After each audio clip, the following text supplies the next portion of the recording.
Hey, welcome back to another episode of Go Find Yourself. It's Thursday. Kiara and I are having a good laugh, It's already ridiculous. talking complete nonsense. So it's a perfect day to do crypto arms race. Yeah, really serious international news with us. That's right, with us. So it makes it like, it's kind of like a couple of people in clown outfits telling the news. Or it would be similar to people wearing no clothes telling the news. That might be about as goofy as we are. Anyways, okay, we got a lot of stuff to talk about. Should we try that instead when we have no content? Pardon? Should we try that instead when we have no content? I mean, maybe. With your purple light on, you'll have like weird shadows though. If you want to see us dressed up as clowns and or do naked crypto news, comment below. Let us know. Yeah, we're a live show, so this banter and all this BS is actually candid and real. Okay. If you didn't know, we're live Monday to Friday, 12:30 p.m. Eastern. Like, share, subscribe, help us get the word out. And of course, we're going all around the world though. We are. We're going to travel all over the place, and you're going to tell us all about it. Okay, well, we're going to go to Nigeria and South Africa, and then we move on over to the Philippines, Japan, and then coming back to Europe, we'll do Germany, UK, Spain. And then if we have time, we'll also talk about Abu Dhabi and crypto scams in Australia. I'm happy to know we're staying away from most winter weather on this journey. I'm not here for it. Europe, though, it's pretty cold there. We're not going Nordic, though. It's like Spain. Yeah, that's fair. It's probably not as cold. You won't believe this, talking about winter weather. I live in Alberta, and there is still no snow. None. You live in an Zero. Zero snow. It's very strange. The end of November, no snow. So weird. It was +5 yesterday. +5 Celsius, yeah. I was frozen here yesterday, and it was low 70s, so roughly 20 degrees. But it's weird. Like when it's so hot for so long and so humid, when it cools down, like it's like proper cold. It sucks. Well, it's not proper cold. It feels like proper cold. Anyway, someone told me that it was getting into the 30s. What they left out was in Detroit, not in Miami. So I was like, in the 30s, all the lizards are going to die. Seriously, have I ever told you this? What will happen to our lizard king? JD wants to know. This is important, and I think the crypto world needs to know. Have I ever told you what happens to lizards when it gets chilly here in the winter? No. Because they're cold-blooded. If it gets below like roughly 50 degrees, which is still above 0 Celsius, they stiffen up and fall out of the trees. No joke. There's signs all over the place. Yeah. So in the winter, it gets cold for like 2 weeks. Like at most, you'll get like, in the 40s here. And there's freaking lizards falling out of trees all over. No way. Yeah. Okay, it's like a real thing. Like they not know that the cold is coming. Like, birds migrate and build warmer nests and stuff. Lizards just have no. Where the hell are those little guys going to go? I don't know. They're pretty quick. Lizard? They're quick in spurts, but what are they going to do? Swim through the ocean? I don't know. Migrate north? Are they big? Like if they fall, do they hurt you? Yeah, they're big. Like they're like proper. Like they're huge. It's crazy, and they're everywhere. Like they're all over the place. It's unreal. Anyways, okay, we got a lot of traveling. We got a lot of traveling to do. The lizards in Miami will save for another day. Let's freaking go.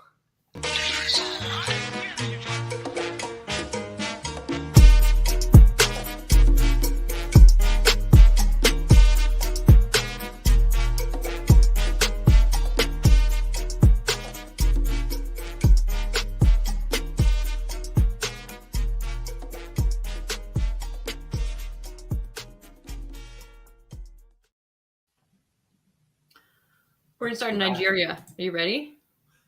Yeah, I'm just kind of like in the chill mood now because of that. Because of that song? You were trying to mellow me out. Is that what you're saying? Trying to calm you down a little bit. Yeah, your blood's boiling. All right, where are we starting? Nigeria. Okay, we're starting in Nigeria. So basically, Obina Iwunu, who is the president of the Stakeholders of Blockchain Technology Association of Nigeria, has called to make people more ready. This is kind of what we're hearing everywhere, but she's basically saying, she's coming forward and she's saying, hey, we're not ready in terms of regulatory space. We're not ready in terms of education space. We are not being competitive globally as we should. And so she is putting forward policies and ideas so that they can be more blockchain ready. And I don't know, I like this type of thing where somebody's actually taking action, but I'm not sure if it's going to get lost in bureaucracy or not. Yeah, so there's This is interesting because we've been quite positive on Nigeria for a while, and I'm still actually quite positive, even sans their experiment with CBDC and stuff. Everybody makes mistakes. We'll count that as a mistake. But I mean, we've been pretty positive on Nigeria, but they're very similar to many other countries struggling with how to implement this regulation. So I'll give you an example. We were excited about Nigeria because they had at least an introductory framework that they were trying to build on for initial approvals for exchanges and all of this stuff. The problem is that the process of getting approvals and getting licenses was so long and so few people got through, it defeats the purpose. Because if there's not a path for the existing participants to meaningfully come into compliance relatively quickly, if there's not a way for that to happen, then it creates this friction between regulators and industry, and it's like a tug of war, which is happening right now. So I totally support what Obina is saying. Obviously, I think we need more collaborative discussion with regulators around, like, it's one thing to understand the consumer protection side, which is of course critically important and what regulators are first and foremost focused on. But you also have to understand it from the protocols perspective, or from the business's perspective, which is, I don't ever want to not be compliant. Like, I want to be compliant. That's normal. I would think that's normal business management. Like, you want to be compliant with whatever regulations and whatever things are out there. The problem here is that there's not a meaningful path that you can actually pursue. And it's very opaque at best in Nigeria and most other places currently. And so, again, we've talked a lot about Singapore. I don't think we're talking about Singapore or Hong Kong or anything today, but we've talked a lot about them in the past. And that's another environment. Malaysia's another one. I think Thailand we're talking about today, where they say, oh, we're building these frameworks. We're getting it so that you can be licensed and approved to deal, but only 5 of you are going to get it.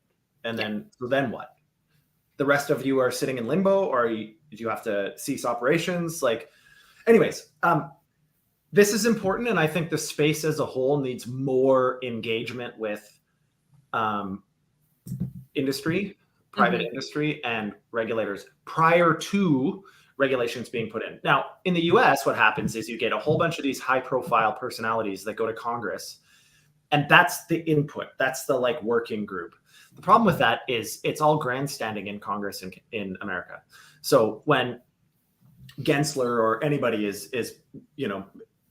being interviewed in terms of their opinion, or anybody for Eamon Gun Sire from Avalanche was there. Somebody from Circle was there one day. Like, there's a lot of people that have fairly notable personalities. The problem is that it's all just politicians making their own political statements during their questions, and there's always, it's very politicized. It's not actually about the task at hand generally. And so I would love to see much more functional working groups. I would welcome being a part of one. I think most of most people in the space would love to to be a part of influencing kind of what happens with respect to regulation. I know there's going to be requirements for us. I know it's going to be a challenge, but there has to be a path we can follow. There has to be a way that if you're doing things above board, that you can come into compliance quickly. Otherwise, then the decision is what?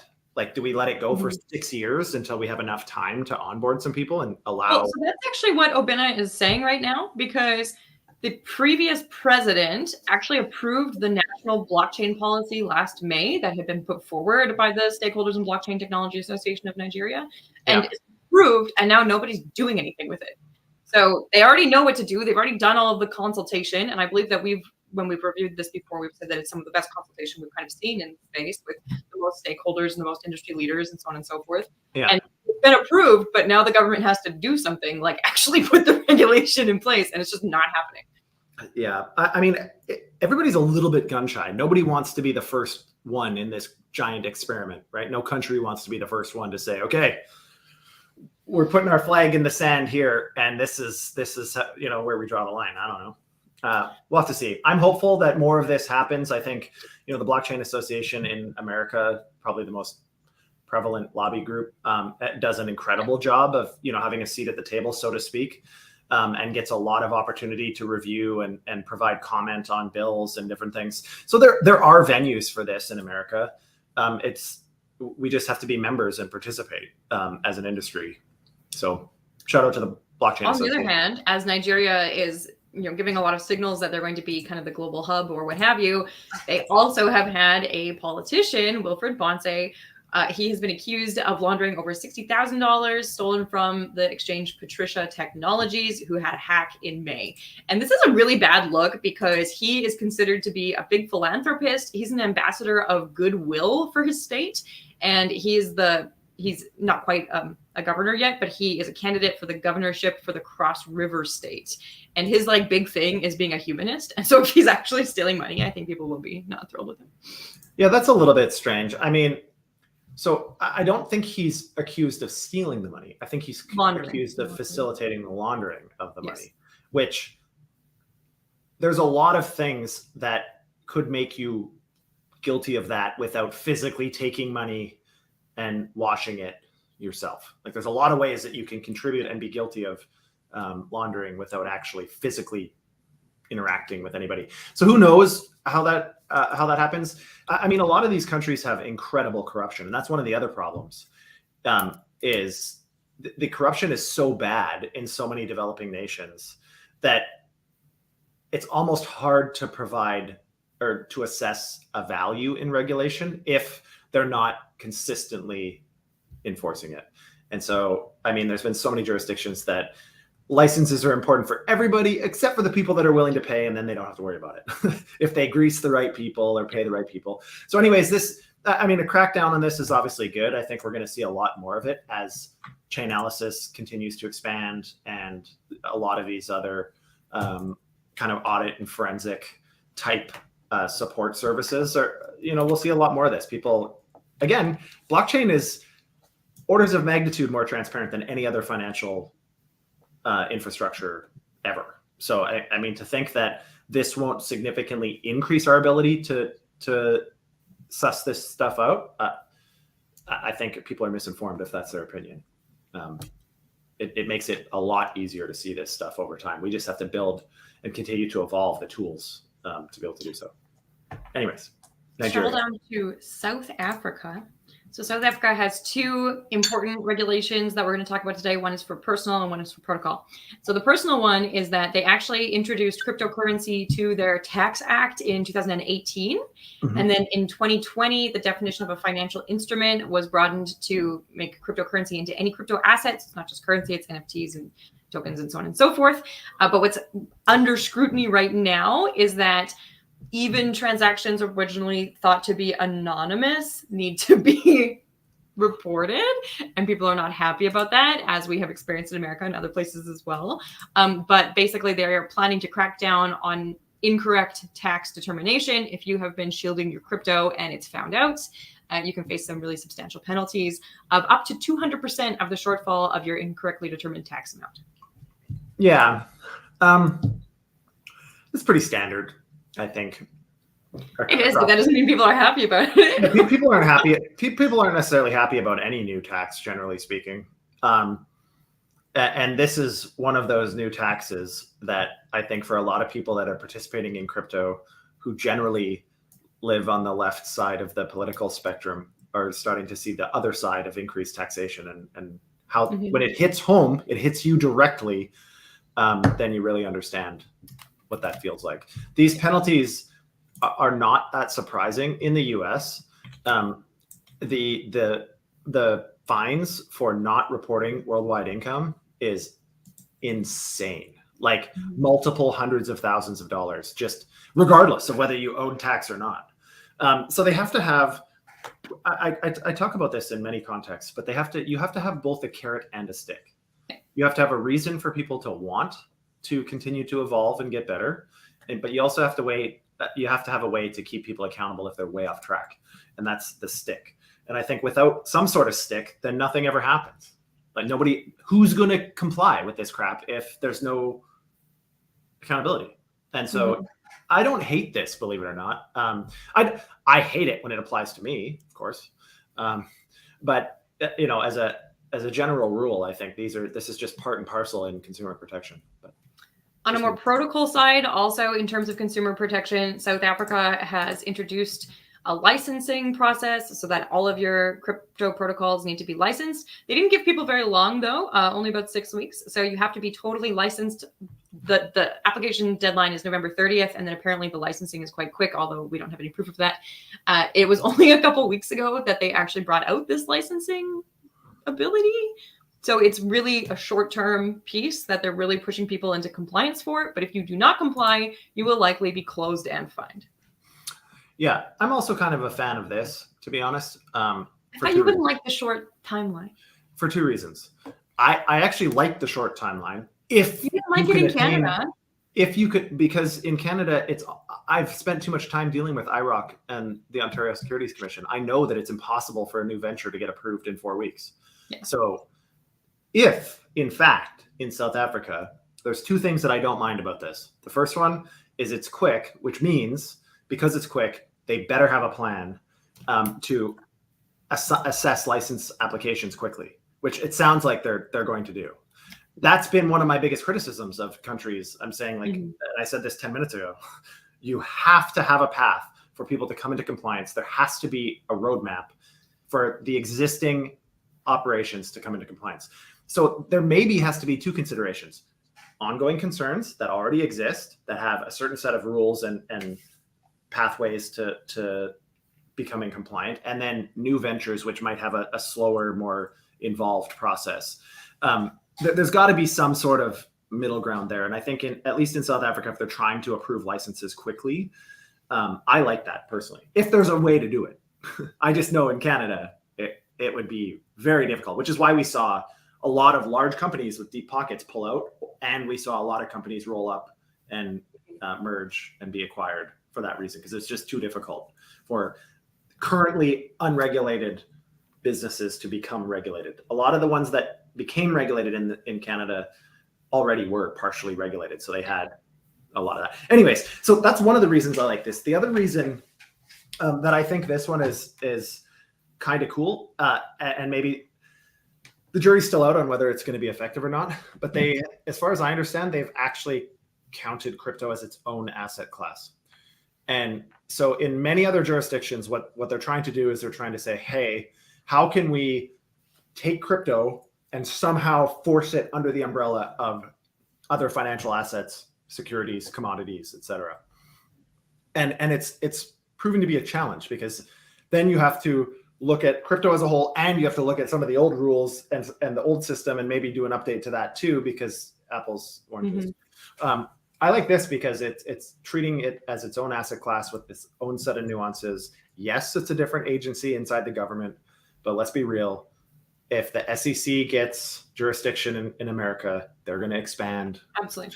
It doesn't matter which government entity has jurisdiction. There's going to be a cost and bureaucracy and bullshit. So anyways. On the cost and bureaucracy and bullshit, let's talk about the Philippines SEC and what they're doing with Binance right now. So they've become very anti-Binance. They've always been a little bit iffy Binance, but with what's going on in the States and CZ, they're very anti-Binance. They have put out PSAs. They've put out newsreels, all kinds of things that Binance is not authorized to sell or offer securities in the Philippines. They have also contacted or been in contact with Meta and Google ads, saying that they can also be banned if they continue to run Binance or BNB ads at all. What is really wild here is that entities who continue to promote or trade on Binance can face up to 21 years of prison and up to $90,000 of fines. And by entity, they do mean individuals and businesses. But all of that aside, nobody has stopped. Well, very few people have stopped using Binance. It's still the top crypto exchange in the Philippines. I thought the Philippines, correct me if I'm wrong here, because you'll probably remember. I thought the Philippines had some regulatory rule that came in that they had like a nationalized exchange, and that was the only one that was allowed to transact. Was that the Philippines or was that Thailand? That was Thailand. Oh, okay. Well, either way, I mean, again, Binance has to find a way to right the ship from a transparency and regulatory perspective. I think CZ stepping down as CEO provides somewhat of a clean slate for, I can't remember his name, the guy that used to be the global chief of global markets or whatever, who's now the CEO. I think he's got enough of a clean slate that he can probably right this ship and start coming into compliance in all these jurisdictions. But this will be the next challenge, which is why I think Ripple is also doing something pretty cool in establishing licensing in so many different countries by buying companies or applying for licenses. But Binance, in my opinion, if I was running Binance, knowing as little as I do about how Binance runs, my number one concern would probably be going and getting compliance approvals in every major jurisdiction I possibly could. Like that would be my only focus, is let's get licensing. Let's forget trying to fight all this. Let's just get on board so that we're not left in the dust, which is what will happen, in my opinion, if they don't figure it out, which hopefully we're at that inflection point. I'd love to see it get sorted out, because I don't like sitting around waiting for what the fallout may be if it's not sorted out. So anyways, I don't like sitting around waiting at all. Moving on over to Japan, they also are experiencing some difficulties in terms of taxes and in terms of people not caring what the government has to say about how they operate with their cryptocurrency. So while in the Philippines, we see people continuing to operate on Binance despite potential fines and jail time, in Japan, we see a huge increase in known crypto tax evasion.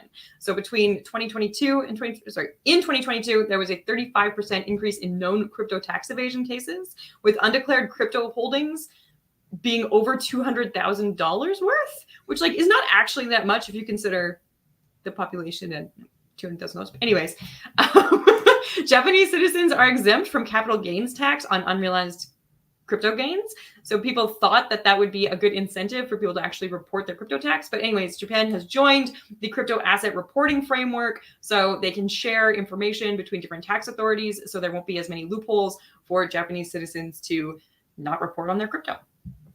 Yeah, we're going to see more of this. Along the same vein as I was mentioning earlier, I mean, this is one of the incredible innovative benefits of blockchain, is that you can, in fact, reverse engineer transactions and holdings, and it's all transparent. You just have to have the right SaaS products or tech products to turn it into something that's digestible, which we're seeing more and more of, which is why we're seeing more and more of these enforcement actions. I mean, I've been saying this for a few years now. 3-4 years ago, you could probably get away with trying to avoid reporting, at least at that point in time. The thing about blockchain is it goes backwards indefinitely. So you're not necessarily immune from things you did 3 or 4 years ago. Statute of limitations in America and in Canada, I believe, on taxes is 7 years. So, I mean, anything in the last 7 years, they can come back and look at, which they surely will. So, I mean, I've been saying this for a while. Just report your crypto taxes. Come on. I mean, do I love it? No, I don't like paying any taxes, but we all pay them. So, okay, well, who else is experiencing this is the UK. Who would have thought? So the crypto taxes haven't changed in the UK, but they are trying to provide a little bit more information about compliance. And so they're just on November 29th, so just yesterday, new outlines for how to comply and also consequences for non-compliance came into play in the UK. And that is all for personal taxes. They want you to disclose your interest, all of your regular coins like Bitcoin, ETH. They want to know about your utility tokens. They want to know about your altcoins. They want to know about your NFTs. And you are subject to capital gains tax for all of it from 10 to 20%. And if you don't do that, you will accrue interest, which is kind of expected. And also you can face fines, which I think they knew before, but the UK has really laid it out now. So before they were saying, hey, it's implied that all of these things are happening. If you look at standard tax law, that's what's going to happen to you. But now they're saying, listen, we've made it really clear, and you don't have an option but to comply. Yeah. I mean, I think the UK's got bigger problems right now, given the fact that they're still going through insane inflation. They have a migration problem. They have an unemployment problem. They have an economic problem. Their GDP is shrinking, not growing to keep up with inflation. Yep. The UK's got a lot of problems. I think trying to squeeze more tax out of your citizens is probably not the number one priority. Almost invariably, now, I do have a bias here, but almost invariably, tax more, doesn't matter what it is, you decrease economic output. Tax less, you increase economic output. generally speaking.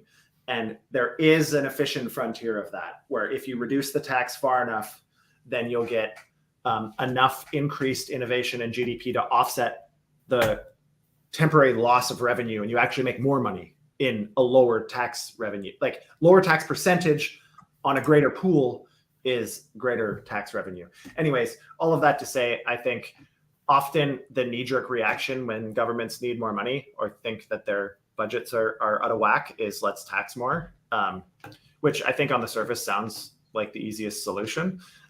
Although, as we're seeing pretty much everywhere, it doesn't work. In the UK, I mean, of course, they want to collect on their existing tax laws. Who doesn't? I totally get it. But yeah.